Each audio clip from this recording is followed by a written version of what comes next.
morning or good afternoon, depending on where you're joining us today. My name is Chelsea Domenico, and on behalf of Ethisphere and our partners at Lextegrity, I'm pleased to welcome you to our webcast, Using Data Analytics to Create a New Next Generation Compliance Program, a Practical Roadmap. Over the next hour, you'll learn how to digitally transform compliance programs using data analytics and hear from leaders at Alexion, Lextegrity, and Ethisphere as we discuss why digitize, what it means to use data analytics in compliance, key areas where analytics can make a difference, new approaches for monitoring and spend management, and answer questions that you have. A few housekeeping notes before we begin. During today's live video conversation, we encourage you to engage and connect with us by submitting questions using Zoom's question feature. Many of you have joined us for a live webcast before, and you know here at Ethisphere, we encourage today to be more of a discussion and an open conversation, so please ask as many questions as you'd like. If we do run out of time or unable to answer any questions that are submitted, we will follow up with you via email afterwards. Today's conversation is being recorded. Following the live webcast, you'll receive an email from me with the recording as well as some additional resources and materials. I want to quickly introduce to you our speakers, including my colleague, Erica Salmon-Byrne, Executive Vice President and Chair of the Business Ethics Leadership Alliance here at Ethisphere. She is joined by Lextegrity's founder and CEO, Parth Chanda, and we're pleased to have Indrani Franchini, Executive Vice President, Chief Compliance Officer at Alexion with us. Erica, the floor is now all yours. Thank you, Chelsea, and thank you to Parth and Indrani for giving so generously of your time for today's conversation. Just a couple of quick highlights on the agenda.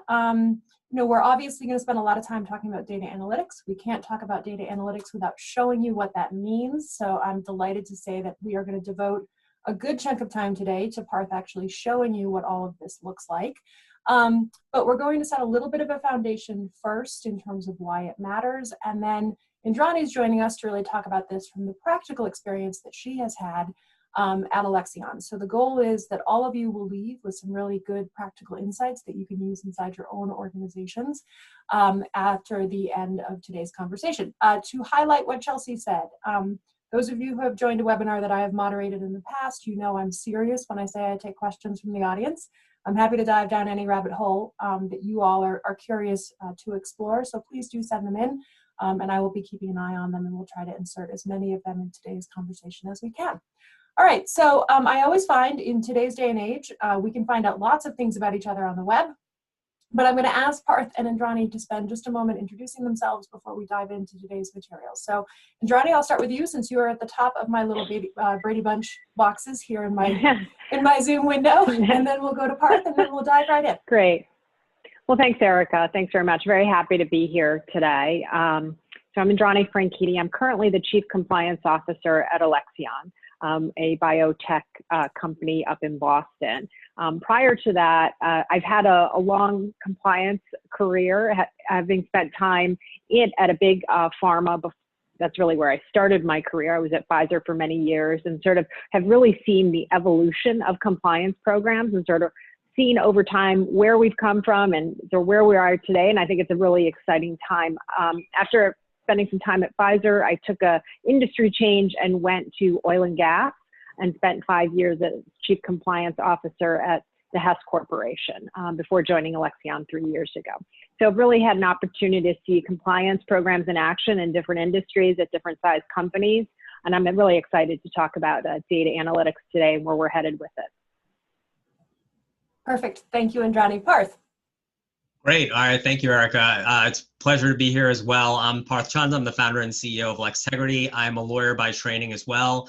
I began my career as a white-collar litigator in Sherman and Sterling in their New York office back in 2004, really at the early stages of the modern era of FCPA enforcement, and had the privilege to be involved in some very large multinational investigations, some early monitorships with Baker Hughes and York International, but eventually moved on to an in-house role, went to Avon first after their FCPA voluntary disclosure to enhance their global compliance program, and then spent the bulk of my in-house career, about 7 years at Pfizer, 5 of which I was the global anti-corruption lawyer for Pfizer, navigating them through their deferred prosecution agreement and self-reporting period, among other things. And in 2017, I did leave about a decade in-house to launch Lextegrity.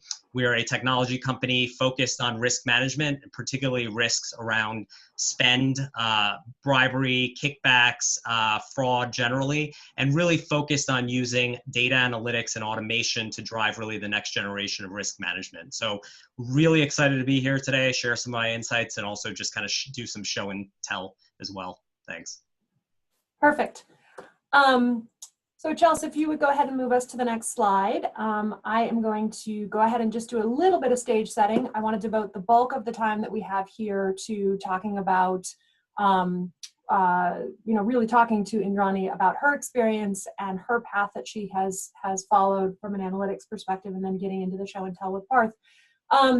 But, I think for those of you on the line who have been in the space for as long as, well, all three of us have been in the space for, we have really seen a journey when it comes to the data side of this in particular, and the ability now of company systems to talk to each other. And as a result, the expectation, particularly on the part of the regulators, that this is something that companies need to really start thinking about. And when you think about it, it makes a ton of sense, right?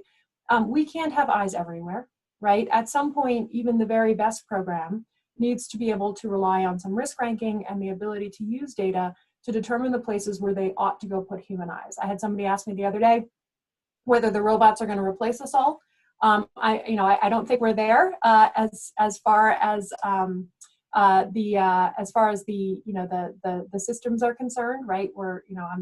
I'm not concerned about that part of it, but what we are seeing companies increasingly do is figure out the ways in which that they can use data to really focus the resources they do have, right? So how can I expand the capabilities of my team without necessarily adding a data scientist to the crew? How can I expand my ability of the team to be able to use data to really pinpoint where they're going to spend their time, where they're going to spend audit resources, where they're going to spend training resources, all of those things that allow us to say, in the event that you get into a situation, to the regulators, look, we made a really risk-based and informed decision about where we were going to put our time and our energy, and here's the basis upon which we built that.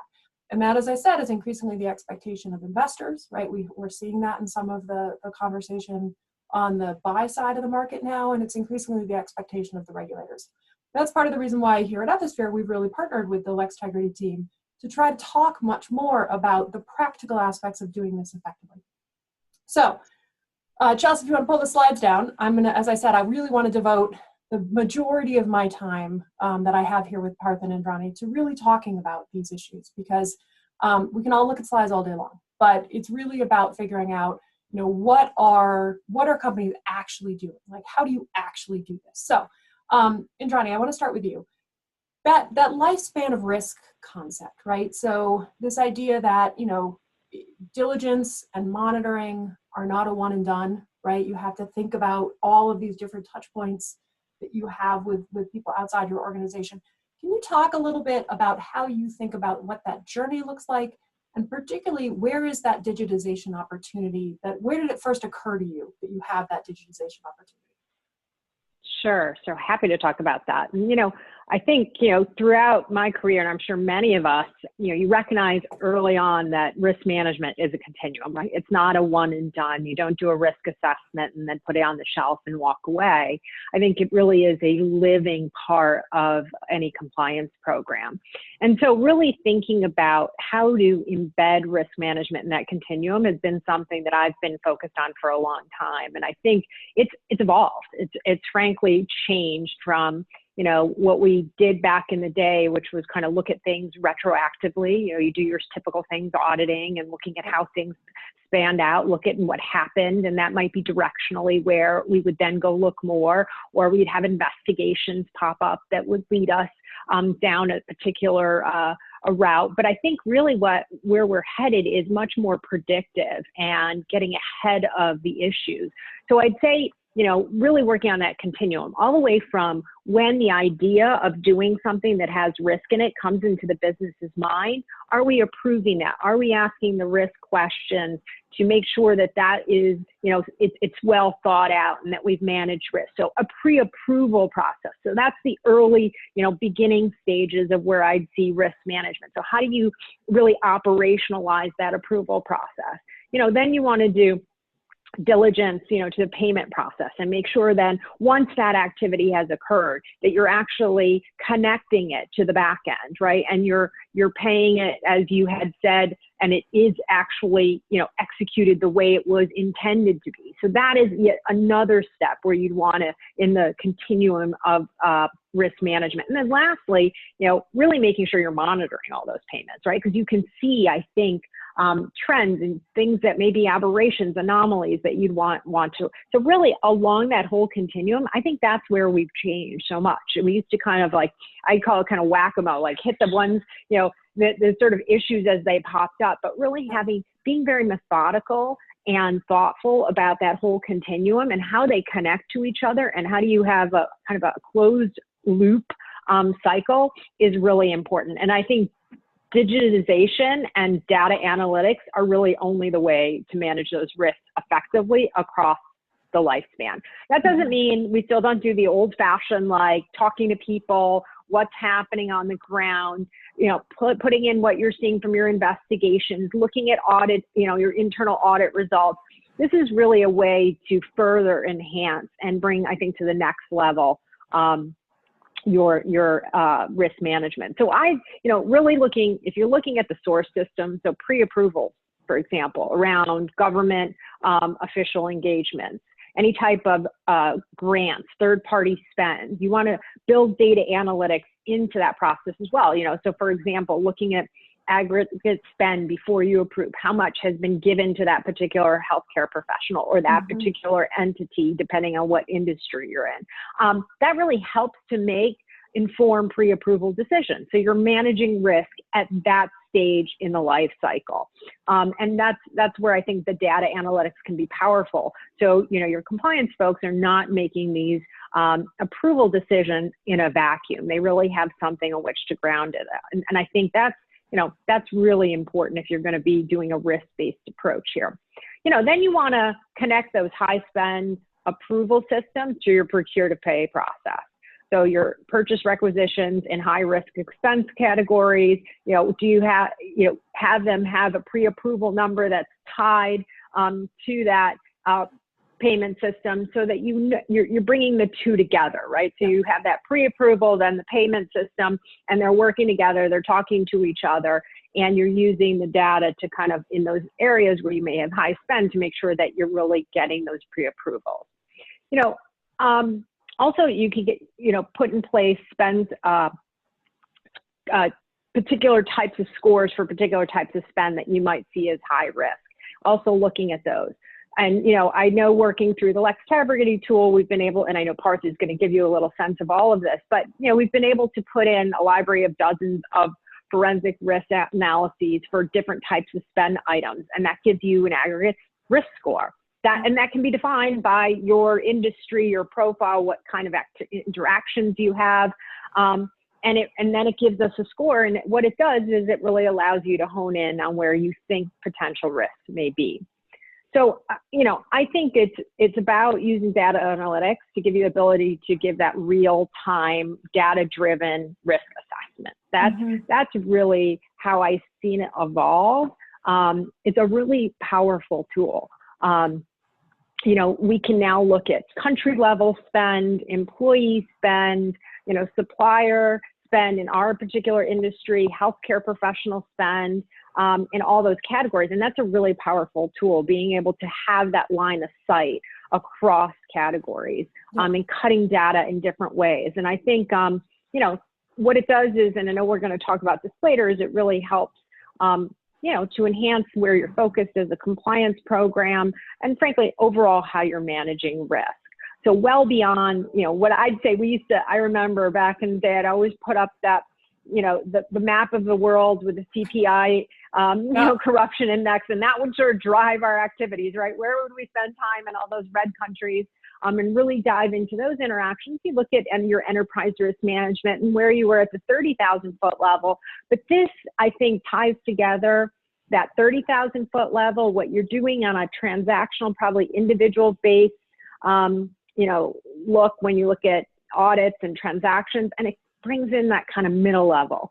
And so it's quite powerful. And that's really where I've seen risk assessment evolve to today. And the tools that I know we're going to talk about really enable that capability.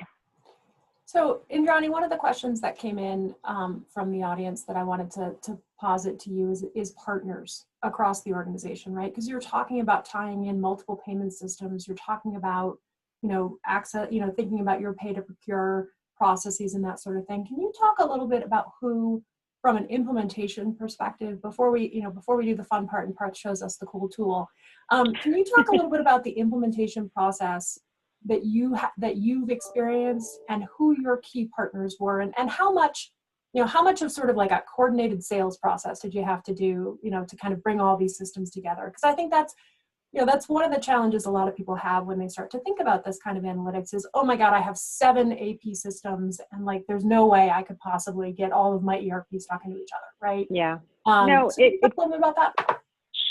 Sure. I mean, it can be an overwhelming, I think, task to bring everyone together.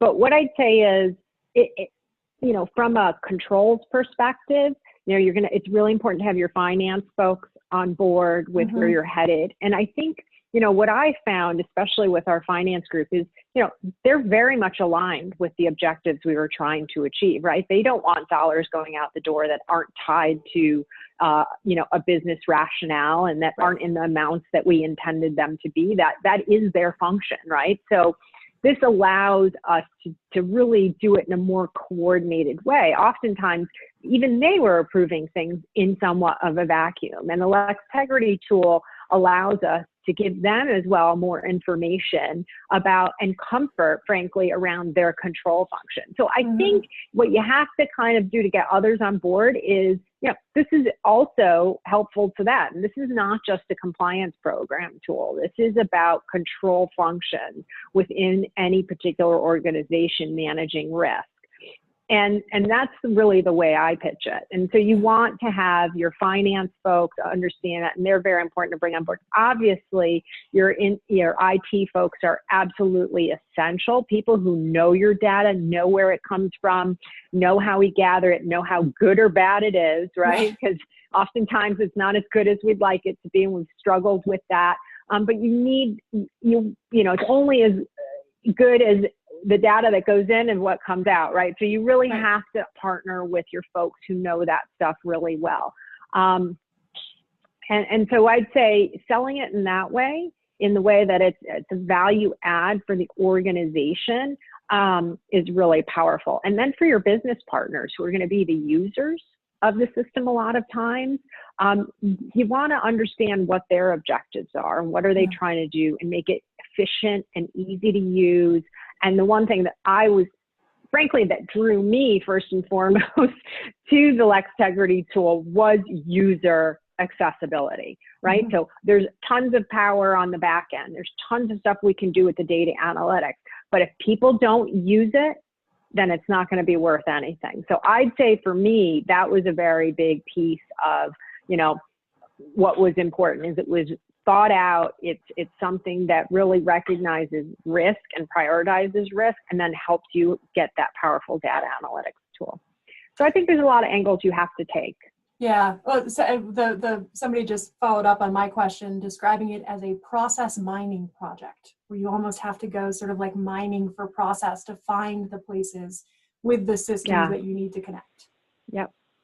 And I think what's amazing about the power in the tool is the way it connects data, right? Everybody is talking about how to connect data. And we've had people outside of the compliance organization or the control functions who are interested in how we're connecting data, and now seeing utilizations that are not, sort of where we originally intended. So I think that is in of itself how you sell it to folks, that, there is power in data and power in being able to look at it in different ways. And frankly, you're managing significant risk for the company, right? This is our way to get ahead of problems and see trends before we have, issues. Right, absolutely.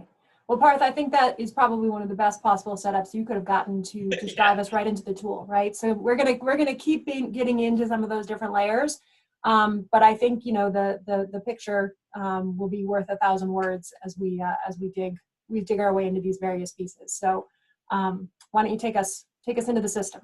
Yeah, no, great. Thanks. And Andrade, that's really great teeing up of the discussion, because I think setting out that lifespan of the risk is really important. So understanding that data is accumulated throughout the whole process, from your front end, what I call front end approval processes, budget reviews, all the way through to the purchase requisition, PO, invoice, etc.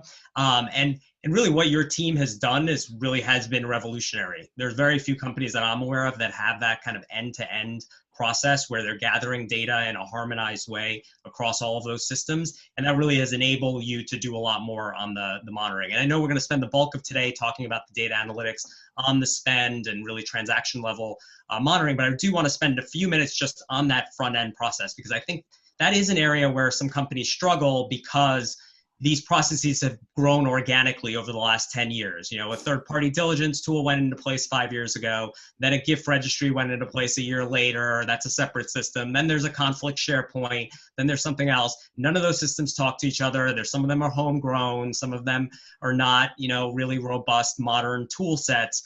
So really, the approach that you guys took in terms of, and what we recommend, is really taking some opportunities to unify those systems where possible. Again, it may not be possible for everything, and there's obviously a change management element to it, but where you can bring systems together, can you bring your conflict system together with everything else? Can you tie your third-party system and your gift system together?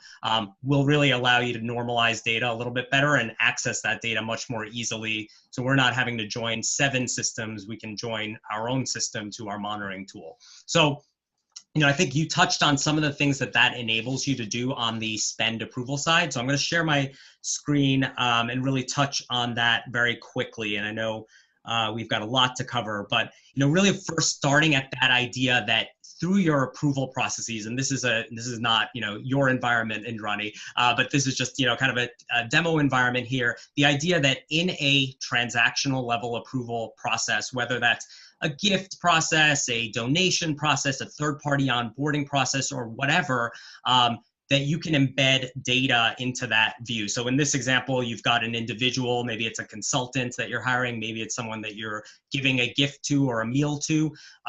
Beyond the screening at the top, which I won't spend much time on, aggregating sanctions data, screening, adverse media, et cetera, in an automated way. That's one component of it. But what you touched on, Indrani, sort of bringing in aggregate analytics, aggregate frequency analytics, aggregate spend analytics to really help your approvers see the context around the risk before the contract's been even signed, before the engagement has even happened, looking beyond the 4 corners of the answers that this employee has provided in a pre-approval request, and really giving real-time data to make a more informed decision, and having that be done in a completely automated way through a technology where there's no human calculation involved. It's all visible. But then taking it beyond that to also show you contextual analytics. So this is another feature of our platform, which is to take you beyond,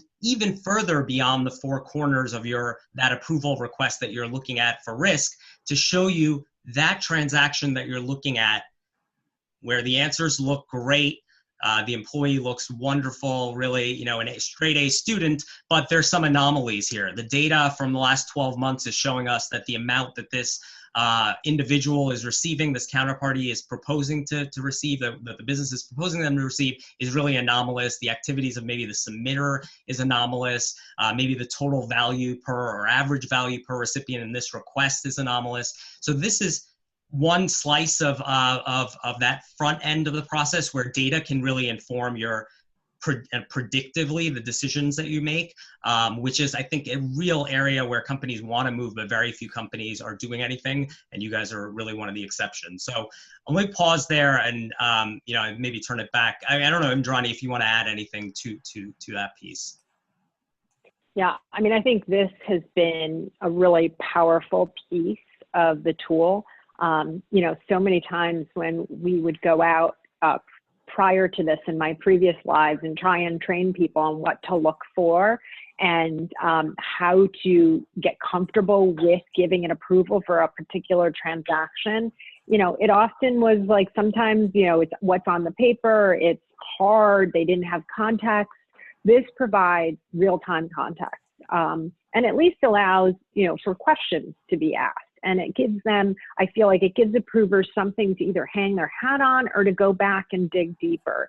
So it's really, really powerful. We've gotten very positive feedback from approvers that they like having this sort of context in which to make a decision. Partha, another question that came in from the floor, everybody's kind of jumped forward to the implementation part of the bucket, but tying into other related workflows. So, you talked about some of the different systems that are in place within a lot of organizations, right? We've got we've got a gifts and entertainment approval process. We've got a separate conflicts of interest disclosure process. We've got a separate, payments to healthcare providers process. How would you advise the folks on the line listening to this review to think about streamlining and simplifying those processes, and where can you sit on top of those processes and where do you really need to replace them? So, and I'll toss that out to both of you because I'm sure you, Andrani, having lived it, I'm sure you have thoughts too. Yeah, no, it's a great question. And really the short answer is that the systems like ours are flexible and we can really handle any fact scenario. So we completely get, and obviously, Indrani and I have spent many years in-house, we completely get the hurdles, the investment, the sunk costs that go into these systems, the change management that is involved with switching out and swapping out systems like that. So the reality may be that these systems are here to stay. And then we do, and we'll talk about it in length later in the presentation, it's just a question of mapping that data. It does become a little more challenging, obviously if it's like a SharePoint or something that's been internally developed. I would say that those might be some of the systems that you look to offboard or upgrade relatively quickly. But if it's a standard system that's used widely in the industry, there may be an API that you can connect to. There may be manual automated feeds that you can build into some of those existing third-party due diligence systems, for example. So again, I think it's a case-by-case basis. What I would say is what we typically see, though, is 98% of companies don't like the systems that they're using right now. So really change management is the biggest challenge, frankly, that we're seeing. So if there are opportunities to have a much better, much more modern system, and there's a cost savings argument to make as well. If you're using 5 systems, you're paying 5 different vendors to maintain those systems. You have internal IT resources dedicated to every single one of those systems as well.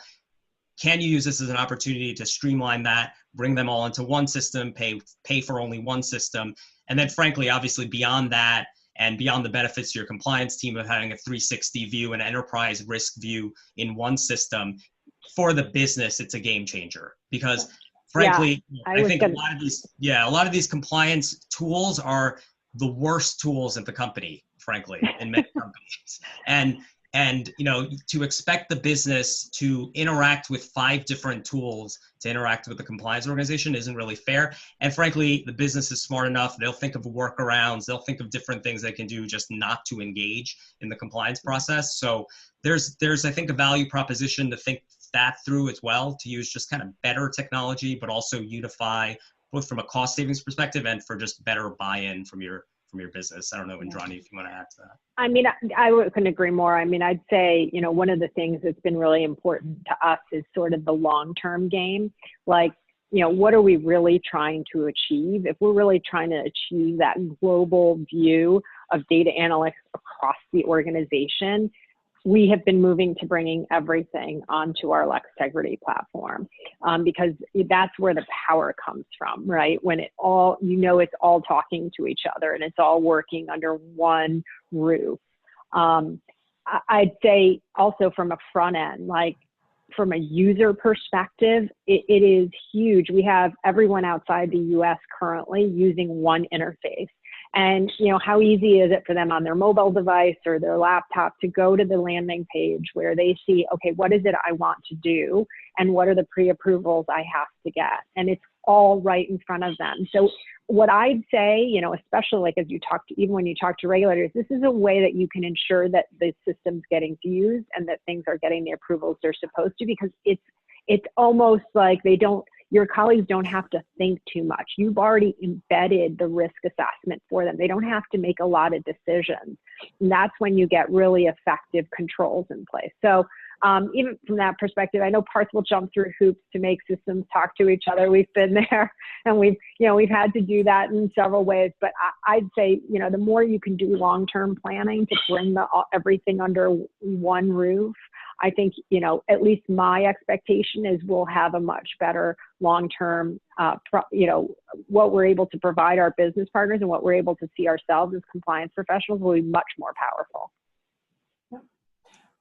So Parth and Indrani, a number of other questions that have come in from folks on the floor, really taking us into that risk analytics, risk scoring review process. And so Indrani, while Parth is getting that part of the screen share queued up, I'm going to ask you about upskilling your team. So how did you think about making sure that the members of your team understood what they were looking at and had the skilled manpower necessary to understand, the risk, the scoring, the rankings, and really react appropriately to the data that were being given? Yeah, I think what the beauty of the Lextegrity tool is, you really you're going to bring your compliance lens to it. So I didn't have to, I already had sort of skills on my team in order to interface with Parth and the Lextegrity team to set up sort of the thresholds we wanted, the risks we wanted to look at, how we were going to come up with risk scoring. And what's amazing is the tool, you can build all of that in. So I think that you don't need to have, data analytics experts. I really think people who have good compliance, sort of have that are in the compliance profession, know what risks they're looking for, know what questions they would want to ask. Working with Lextegrity, you come up with the way to approach that. So they're really doing a lot of what I'd say is that interpretation work into the back end of how you set up the data analytics to be able to do that. I'd say my team over time has also learned a lot through this process. But I wouldn't say you need to have a particular set of skills outside of the regular compliance, prerequisites to bring to an implementation of a system like this. I think, probably the biggest one is making sure you're bridging with your IT and finance folks and others who you're going to have to work with is going to be really important, that you get those people involved early and in the room with the discussion. Perfect. Parth, you want to take us into, show us what risk looks like? Yeah, let's definitely jump into that. So yeah, I think up to this point, we've kind of been talking about those pre-approval systems, but now we're going to really jump into the meat of this, which is that sort of transaction level continuous monitoring and applying data analytics to your spend data. So, but before I share my screen, I wanted to kind of second the point Indrani made. So, from our perspective, and when I founded Lextegrity, we are a founding team, a leadership team. We're a former internal audit and compliance professionals from very large companies who've managed sort of global compliance programs. Our chief analytics officer, for example, he's a former CPA, Big Four alum, spent about a decade in-house at a big pharma company building out their whole audit analytics, visual analytics program. So we come at this from, deep experience. That being said, we worked at organizations like today, the small handful of organizations that have the resources, who've invested millions of dollars to implement tools like this, using armies of external forensic accountants and hiring teams of data scientists. And that world, that's accessible today to a very small number of companies. That leaves everyone else and what's available. And that was really the mission of when we started the company. We saw what worked, we saw what we wanted, and we wanted to make that accessible to really any size company. And our smallest customer is 80 employees, and our biggest ones, tens of thousands.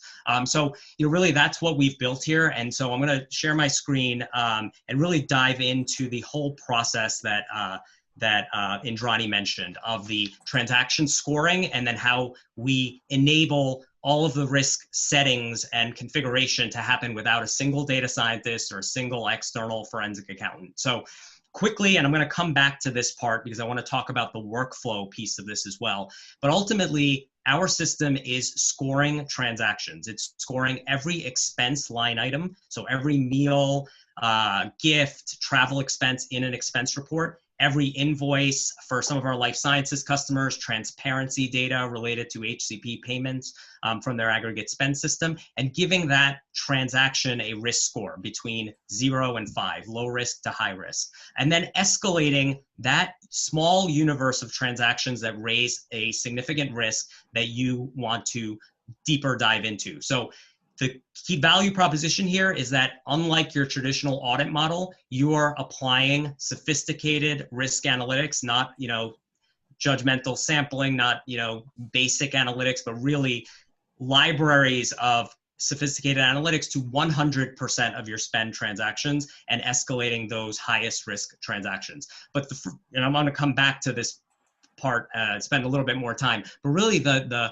heart of the application is let me jump over here, is the settings area. So this is, I'd say probably 50% of our innovation is around taking the data science out of the equation. So we have all the data science running in the background, SQL, all of that, the scripts, and there's no scripting knowledge needed, no engineering knowledge, no data science expertise needed on your team. So any compliance professional, audit professional, investigator, or even the business can manage the analytics here. So it starts at setting those thresholds, potentially creating groups even within the organization that can have fully segregated environments, but then setting those thresholds within those environments, literally by sliding a slider and being able to change those thresholds at a risk domain level. So potentially having a different threshold for your invoices than you do for your expenses, than you do for your transparency transactions. So that's setting the threshold above which you want to see transactions.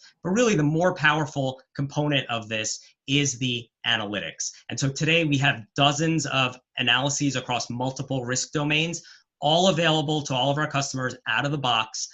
And fully configurable, again, through a user interface. So for example, on the T&E side, one of our analyses is a behavioral analysis. We have behavioral analyses, statistical anomaly detective analyses, policy and rules-based analyses. This one is a behavioral one that's looking at the tendency behaviorally for someone, if they've done something wrong, maybe they've incurred an inappropriate expense or there's an inappropriate invoice that's come in, to delay submission of that. Maybe they're waiting for their manager to go on vacation. Maybe they're waiting, maybe they're having second thoughts about submitting it.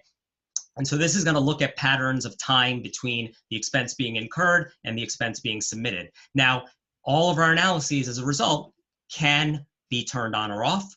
They can be configured from an importance level. The weighting of that analysis can be configured, again, through a user interface. No back-end scripting needed, and completely dynamically. So if something changes today, you get a whistleblower complaint at 9 o'clock. At 9:02, you can come in here, configure your new analyses to take into account some new risk information you may have learned. And then even setting criteria within that analytic. And the criteria will vary depending on the analytic. Here, for aging, it's the time period. So how many days between the expense being incurred and it being submitted, and making that completely configurable by you. So you may want to say, look, at 50 days, we're not as concerned. People may be on vacation, they may just be delayed. But at 90 days, we're getting more concerned. At 150 days, we're even more concerned. And you could even set super risk factors where I could say, look, at 365 days, I want to see 100% of those transactions. And so you can use automatic criteria for things like sanctioned countries. let's run sanctioned countries on all of our vendor bank accounts. And I'm going to have a list of automatic triggers where, regardless of any other risk factor, I want to see 100% of these. So this is just one example of how these analytics work and the sort of configurability. I wanted to just maybe highlight a couple more here that I've highlighted. Again, we have dozens of analyses, and that library is growing every month. We added 7 new ones last month. Rules-based approaches. So we enable you to have and create all sorts of configurable rules if you'd like to take that approach. There's definitely a school of thought to not be so rules driven, but you can configure rules. In this example, we're looking at meals rules. And so you can look at this at a per meal level. You can look at this at an aggregate meal level. You can look at this at a subject profile level for a specific employee. But here you could set a country meal rule. So you could say, I want to look at meals in France. So I'm going to add components like the employee country is France, the nature of the expense is a meal. I may want to add a component where I want to look at specific types of meals. I want to look at attend meals with government officials. So if you're capturing that in your Concur as a business attendee level, you're capturing government official, you can add that category.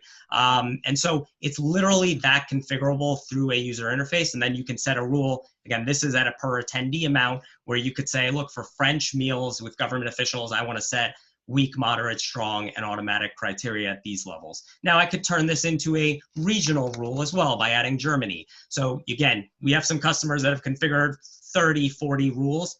You can take that approach and we give you that configurability.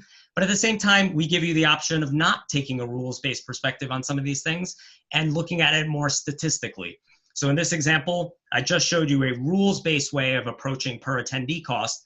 You could also look at that globally from a statistical perspective. And so what we do here is we join your HR data to create peer groups. So we're going to bring in your French employee base, and we know that they're, your French employees. And we're also going to even look at it from a functional level. So we're going to look at your French sales reps, because we don't want to compare your French sales reps against your French CFO and CEO, country manager, from their expense perspective. We also don't want to compare your French sales reps against your sales reps in Romania or Nigeria or Malaysia. So we're going to take that at a peer group level and then statistically look at the distribution potentially over a 12-month period of where all of their per attendee costs fall in that peer group and see where the per attendee cost for this expense falls in that distribution. So that's another way that you can look at it more statistically. And so just to maybe just run through some final ones here, just in a narrative way I can explain. Ad hoc subject monitoring is one I love. As someone who used to do investigations in-house, this was always really frustrating for me that while I did an investigation, I had no control over ongoing payments to that vendor. After I finished my investigation, and maybe I didn't substantiate the allegation, but I had still, an inkling that there might be some issue, I couldn't put some additional monitoring on that third party.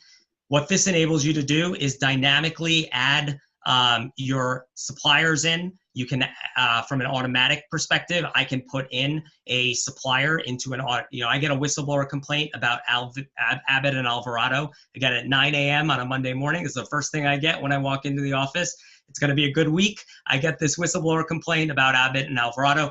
I can put that vendor or that supplier or that employee on a T&E side or an HCP into automatic subject monitoring while I'm doing my investigation. And maybe I substantiate the allegation, but we don't terminate them. We add additional ongoing monitoring, contractual clauses, audit provisions.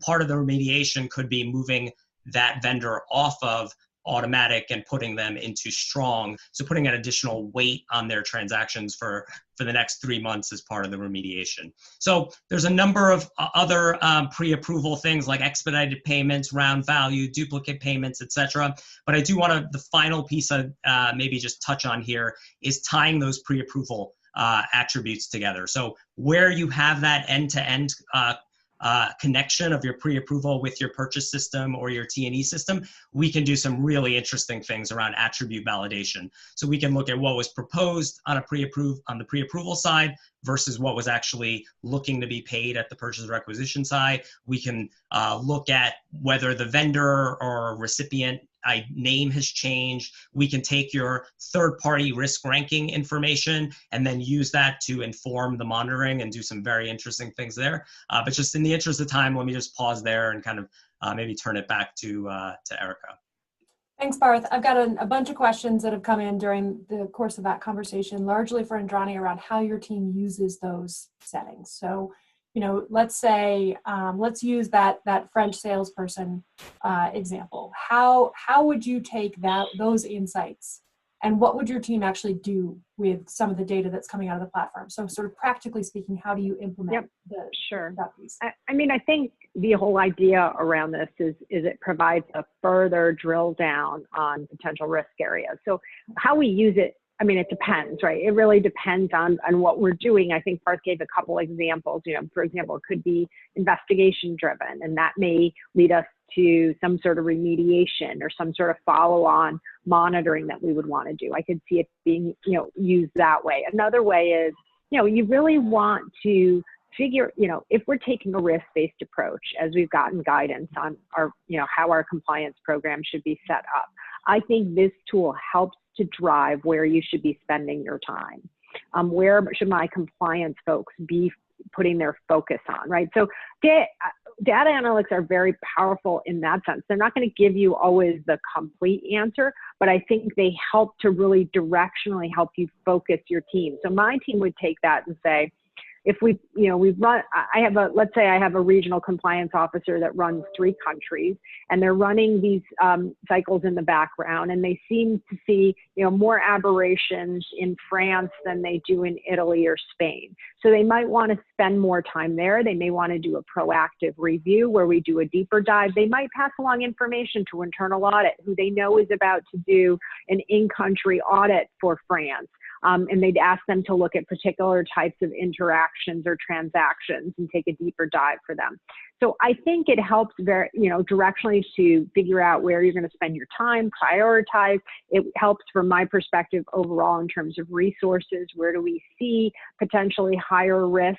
Just because you directionally have more more transactions in particular, it does not necessarily mean, it could mean there's something going wrong there, but it just could also mean you have higher risk. And so what do you want to do? You want to put in place your monitoring, your mitigation steps, things that if things were to go wrong, you want to be able to say the company did. So this is a powerful tool to get you out ahead of that before, you just get a call, a whistleblower complaint, or a call to your hotline that something has gone wrong.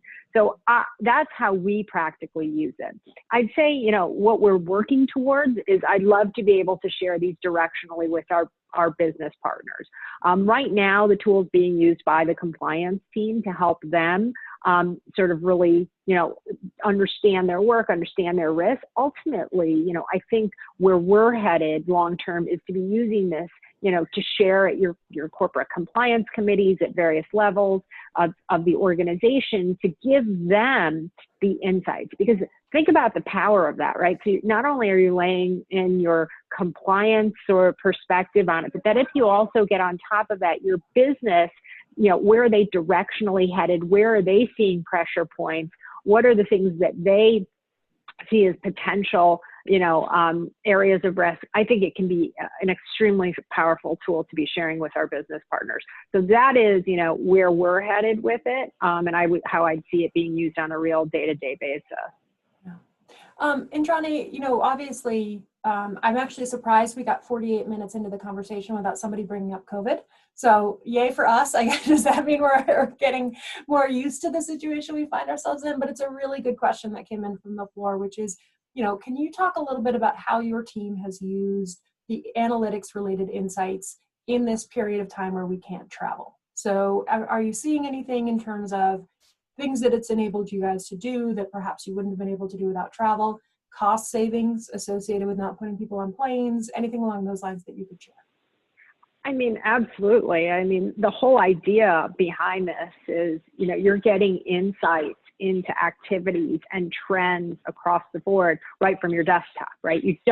Before, we'd have to go to a country, we'd get boots on the ground, we'd talk to people, we'd look at transactions, we'd try and understand what was happening, we'd get, information from previous internal audits, we'd do some digging ourselves on transactions, and that would take a lot of time and effort. This allows you really to have insights without ever leaving your desktop. So I think in even more so during COVID times, to have a tool like this has been really helps us since we're not getting boots on the ground as we used to. I'd say, before all of this, we were using it to help us figure out where is the best time and best place and time and dollars for us to spend our boots on the ground. Now it's, really become what we're relying on more so than anything. It's a powerful tool that I think no matter what situation it is, to me, the gate before you decide the next step.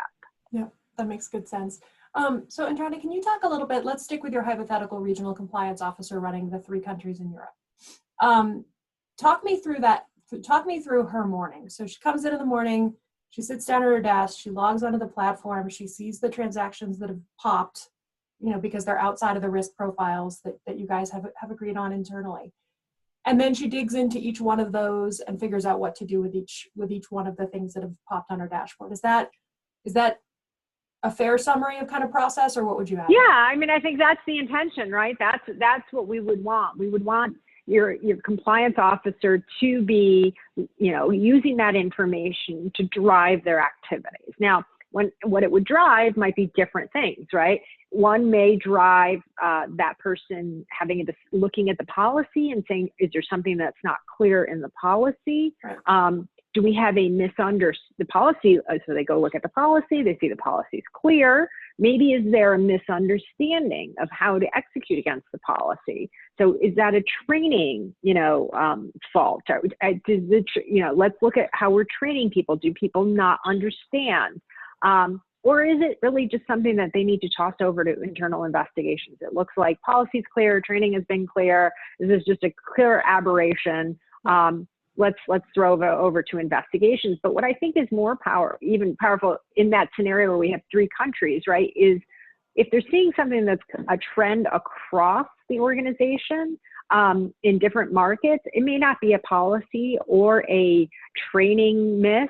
It could be that, the business model's changing, or that we have an emerging risk that we hadn't contemplated when we set up our original controls. And that, to me, is the piece that has always been missing from our traditional, risk assessment and the tools that we use to see what was happening in our organization. It's taking that kind of, whether it's cross-border, across countries, aggregate spend, or those types of things will help you to then say, are we missing a risk? Has there been a change that we don't know about that's impacting how we're doing things? So I would say that is the really differentiating piece here. All those other things, I'd say that's absolutely what should be happening. My compliance officer should be looking at those that are popping, deciding, what the miss is, or even, what I love about the tool is saying, maybe the tool's not right. Maybe we should have a different setting, or maybe this isn't one that is really high.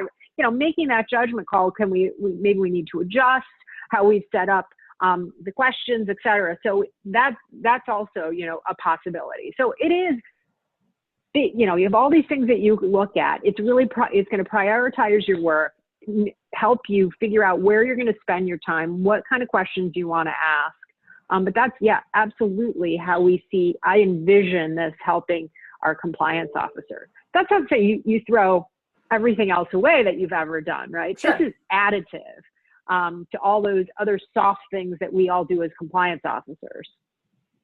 Yeah, absolutely. And Erica, if I could just add to Please. A couple of threads that Indrani's touched on, kind of the COVID piece, as well as the sort of old model of the boots on the ground. I think where we were also seeing a lot of traction is with internal audit, on top of compliance. Like, we may show this to compliance and then they bring internal audit into the discussion as well, because they're being impacted probably the worst by it, because their model is really based on doing their desk audit phase, flying to the market, spending 2 weeks there, picking a sample of transactions, and does this really, and who knows when that's going to come back, right? Realistically at this point. So does this really provide an opportunity to really transform that? One, get much wider coverage. You're not going from a small sample of markets and a small sample of transactions in that market.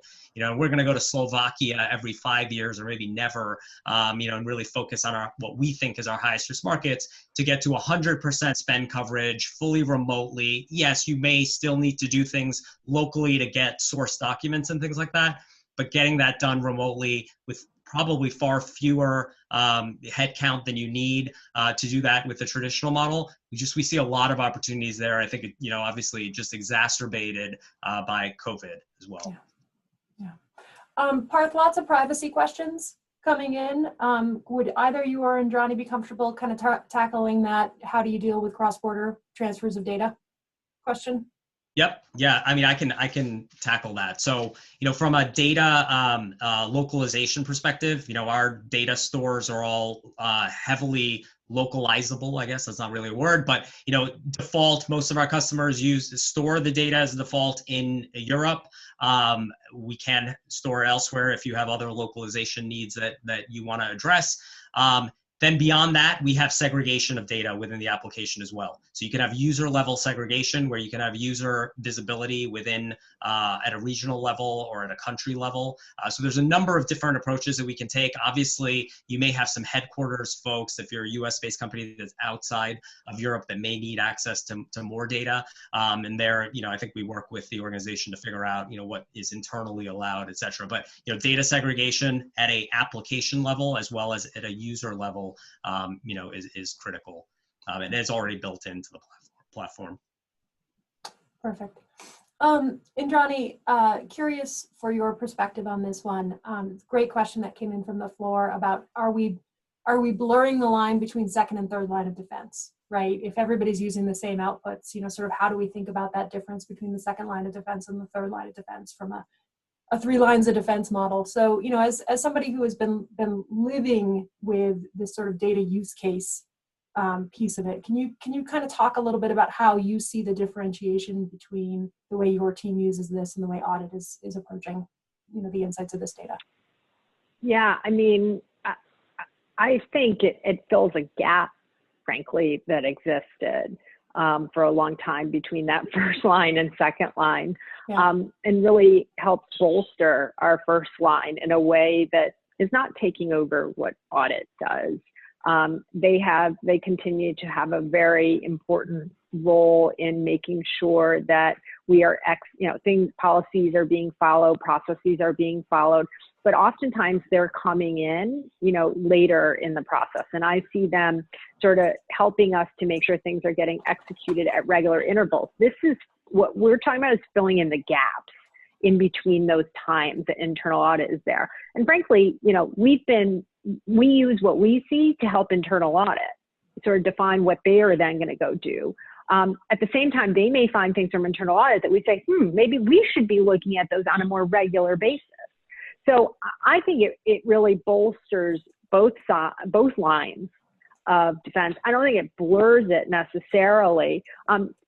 And frankly, philosophically, I've always been a big proponent that it's not kind of 2 separate lines of defense. We're both holding defense against, we sort of have unique roles, but we're both at the same time providing our own value add to ensuring we're managing risk in an appropriate way. We have to work together. So one thing I'd say, that was really integral into our implementation of the Lextegrity tool was engaging audit in this process. They were at the table with us. We wanted to make sure that what we were building was also auditable. We want them to be able to go back and look at it and use it and look against it. And so we've started, to do that. Our hope is to do that. We've, implemented the tool. We've really been auditing against how it's been implemented by markets and by organizations more than looking at sort of the tool itself as something that needs to be audited. But I think we, very much want audit to be there at the table, understanding what we're doing, how we're managing risk. But I wouldn't say it's blurring the lines. I think it's creating connectivity between the lines of defense. Makes good sense. I know we're approaching the top of the hour. For those of you who do have the time to hang on with us just a couple of more moments, we do have a few more questions that Parth is going to take the time to answer. And Johnny, I know we do lose you at the top of the hour. So before I turn it over to Parth to talk a little bit about workflow and ERP system connections, I just want to take a moment to say thank you for sharing your insights today. I think one of the challenging pieces, particularly for those of us who perhaps are a little scared of data, scares maybe a strong word, a little, we have a little trepidation about how to work with the data, right? We may not, pivot tables, maybe it's not, maybe a term that scares us a little bit. Maybe I'm just speaking for myself. But to hear from somebody like yourself who has been actually living the way in which data makes your job easier, I think it's been tremendously helpful. And it's obvious based on the number of questions we've gotten. All right, perfect. So Parth, let's talk ERP systems and workflow and how that all works. Yeah, great. So yeah, no, I'll take the question as I show kind of what happens next. So I think we've talked about the settings. That's obviously the heart and the brain of the application, but really the more important pieces of the tool are what happens after that. So there's a transactional level review workflow where you create a follow-up workflow around that specific transaction, and then there's a whole visualization engine. And so I'm going to get to the data piece as we go through this. The idea here now becomes, and hopefully this makes a little more sense, you now have this invoice that's been flagged at a 5.0 out of 5.0 as a higher risk transaction that you may want to review. And this is where the tool in an automated way brings in the data from that source system, the SAP, Oracle, Concur, Workday, etc., and shows the reviewer, as Indrani mentioned, the compliance officer, the audit team member, etc., a fair amount of detail and some configurable fields that you can bring in. And then really the heart of this, the most important piece of this, is then showing in a narrative way the score and what is driving the score, and really giving full explanation, again, in a narrative way, not just giving you that, telling you that there were these 4 hits and that number added up to 5, but really showing you, you have a potential conflict of interest here. You have an address match. Which employee, which vendor, what is the address, and even giving you some context information. During the last 60 days, there were no other transactions with this result. Then you have keywords. Again, we have a configurable library of over 1,000 keywords, but you have a keyword match, and that's in the top 1% of transactions. And so it's an aggregation of multiple analytics here, even some subject level context, and then it is a full workflow. So pulling this into a review workflow, highlighting it as a false positive, which will kick in some machine learning that'll improve the model over time. But if review is needed, then you can pull it into a workflow. And that's a workflow that goes, and I won't go through it all just in the interest of time, but goes all the way through to all of the corrective actions.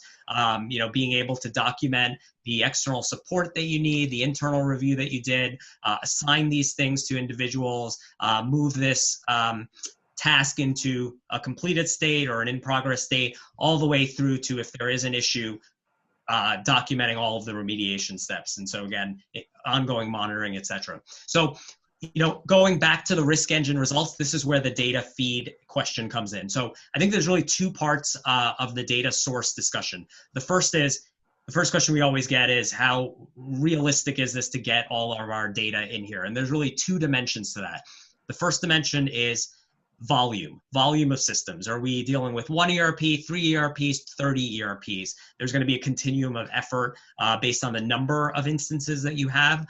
The second question is, those instances you have, are they cloud versions or are they non-cloud legacy versions? And so taking each of those in turn, we obviously prefer to connect to cloud-based systems wherever we can, and we do that via API wherever possible. So for systems like Concur, Workday, and others, we connect via an API, and we bring in data real-time, literally connected with our system. And so an expense report comes in into Concur, it's brought in here, and literally setting up API feeds like that are very simple. So we need an API key, we need your employee master detail, and we can have 2 years of Concur expenses risk scored in our system in a week.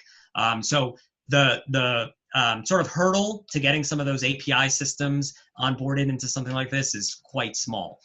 We have onboarded non-cloud versions of SAP, Oracle, and some other systems.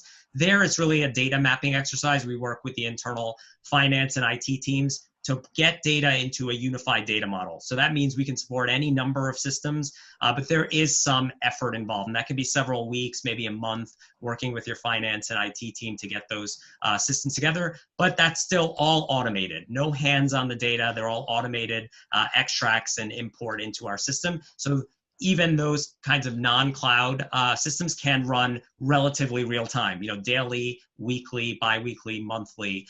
So obviously you want to capture things as close to the transaction date as possible. So ultimately it's a question of volume and cloud, non-cloud.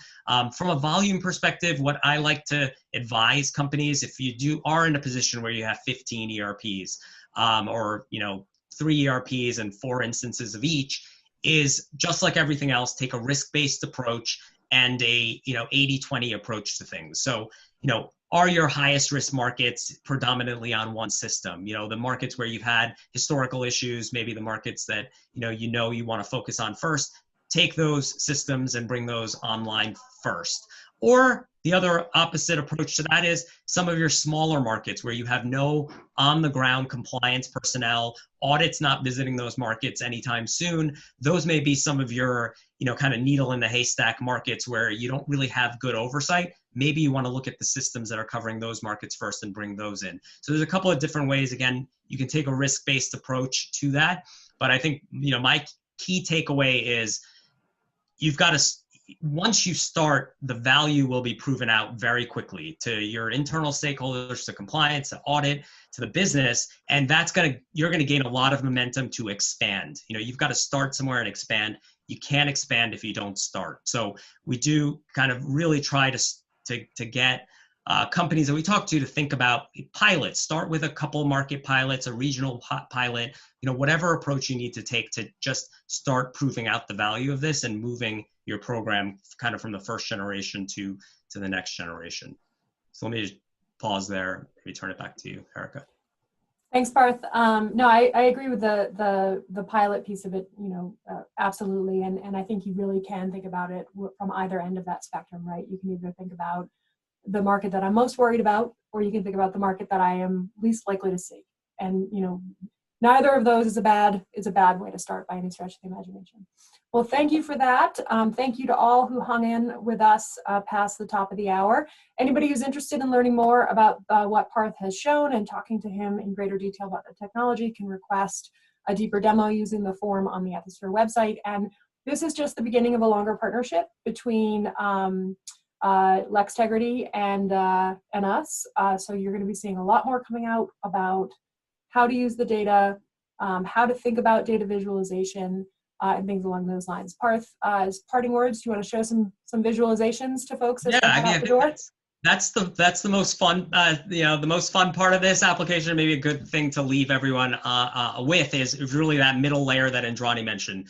We touched on pre-approval. We touched on the really granular transaction level risk scoring, but then the fun part is where you can really explore your data. So that's the visualization engine. So that's the final piece of kind of our application and our approach to things is now that we've risk scored everything, you have kind of a wonderland to play around with the data, and your audit team can do it, your business can do it, and use the data. And again, because we have that data segregation, you can even segregate data so that your, country manager in Brazil only has access to Brazil data, or your regional compliance person only has access to their region. But the idea here is now that you have that transaction level risk scoring, you can now extrapolate to that, back to that 15,000 foot level to see countries from a geospatial level risk scored and be able to then drill down into a country. So I can go from Mexico down to the specific risks in Mexico. And now I may imagine that Mexico is, in the old model, I'm going to expect things in Mexico. I'm going to expect it's just a high risk country from a CPI perspective. Maybe we're seeing a lot of use of cash, but what we may actually be seeing in the data is that we have all sorts of other patterns of potential issues. So we have a lot of aged expenses. We have expedited payments. Now I can drill down into those specific transactions all the way down to the invoice level, where I can find the specific transactions that have expedited payments. And again, I can pull how we link our visualization engine back to the monitoring workflow is I can pull a transaction here into the monitoring application, into the workflow tool. So this is where your audit team can still do some sample selection. Your internal proactive compliance efforts can pull in transactions for review, or in-person monitoring and auditing exercises, etc. So that kind of links that together. So that's if you started at a country level, at a geospatial level. You can also start at a subject level, and so that's looking at it from your vendor, supplier, distributor, counterparty base to your employee base. And this gives you similar drill down. So I want to be able to see my third parties or my employees from a risk score versus an amount spend perspective. I want to see trending, but importantly, I want to be able to drill down. I want to be able to see a subject level profile here about Martin. Maybe I have a new whistleblower complaint related to him. Maybe there's some other issue that I need to look at. Gone are the days that your investigator needs to go to finance and get a raw extract, wait 2 weeks, get a raw extract of all of the transactional data, and then kind of make sense of what transactions to look at. Here you have a transactional view of Martin's T&E. Every single expense line item is risk scored. You see the analysis in which he's had historical issues in terms of aged expenses, in terms of keyword detection, et cetera. And you can really drill down in, again, 30 seconds. You have all sorts of additional filtering you can do down to a product level, business unit level, et cetera. We have a whole number of other views. I think importantly, the final piece here is kind of a program metrics view where you can report out on this program to your internal stakeholders. So how many transactions have we monitored? How many are in remediation? What's the heat map of issues that we found where we may want to share that with the C-suite and the board, et cetera, so that they know the types of patterns of things that we're seeing. And then the final piece for the business level reporting is our compliance scorecard, which gives the business access to real-time information across multiple compliance risk areas. And this was really a pet project for me because I spent so much time making PowerPoints when I was in-house. I really wanted to create something that automated that. So can you bring in high-level monitoring data, pre-approval data, third-party data, hotline data, training data in one scorecard and not have to manually create this every month? So with that, maybe just my final, kind of parting thoughts is, I really do think we're at an inflection point in risk management and compliance. Generation one was about process, putting in a lot of workflows and paperwork and testing occasionally, and I think we're in a new era where the government's put a stake in the ground. They're increasingly expecting companies to do this. Obviously their guidance really hints strongly and explicitly mentions this, but the kind of data-driven review of everything, 100% of your spend, really real-time views of that data is, I think, what the government expects. I think it's what your business will increasingly expect and can really transform all sorts of functions. I think compliance clearly, audit clearly, but really the business, dramatically, where I can actually show the business information about this fifth, customs broker they're looking to hire in the market, show them the risk around other customs brokers, and maybe they don't hire that customs broker. Maybe they terminate the fourth one who's had some historical issues. So there's just a lot of use cases. It's like a good onion where you can peel back all of these really nice layers and drive a lot of value. So again, we're always available here to dive in further for anyone who's interested. But Erica, thank you and the Ethisphere team for our partnership and for being involved and for our continuous improvement, both through the resources we're creating as well as the Integrity Analytics Collective that we recently launched with you guys, where we're going to continuously improve the analytics for the broader benefit of the ethics and compliance community. So thank you very much. And Parth, thank you for bringing that piece of it up, because I do think that's one of the things that I'm particularly excited about is the opportunity for us to continue to provide input to the Lextegrity team of the kinds of things that the community is telling us, are really needed. And so we actually got one that came in via the Q&A. So thank you to the person who sent in a request for self-service analytics. So can you build custom additional tabs into the analytics platform to do kind of your own things that are above and beyond what the Lextegrity team has already created? Yeah, no, it's a great question. So yeah, look, so we are not Alteryx. We're not, a catch-all data analytics platform where you can build in anything that you want. There's a developer portal. Maybe one day we'll get there.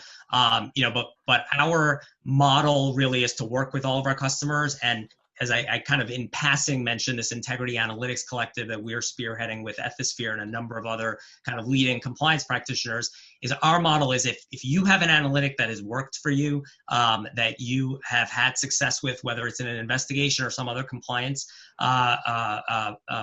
process or proactive review, et cetera, our interests are completely aligned for us to build those analytics into our platform for the broader product as well as the broader compliance community. There's going to be novel schemes, novel areas where information's today is sitting in silos. One company is doing some really cool things. No one else has the benefit of that. So we will continue to build additional analytics. So we've last month we released 7 new analytics for all of our customers. It's part of our partnership. There's no additional cost to any of those things. The configurability in our platform allows you to then have those in a sandbox environment, like getting an Apple iPhone update. You can play around with those analytics and then you can turn them on if you're ready to turn them on and if it's applicable for you. So while we don't have an open developer portal today for you to roll out any analytic that you want, we are very much aligned. I think to date, any sort of analytic any of our customers have escalated to us, including prospects of ours, we have built into the platform. And so it's a continuous improvement, and it's obviously an area that we would partner with you on developing further. So keep the ideas coming, everybody. And as I said, stay tuned for a lot more. This is a particular passion project for us here at Ethisphere, helping companies look at the ways where their data is going to tell them where to send their people and where to put their eyes. So you'll be hearing a lot more from us on this. And thank you, Parth. Okay, thank you.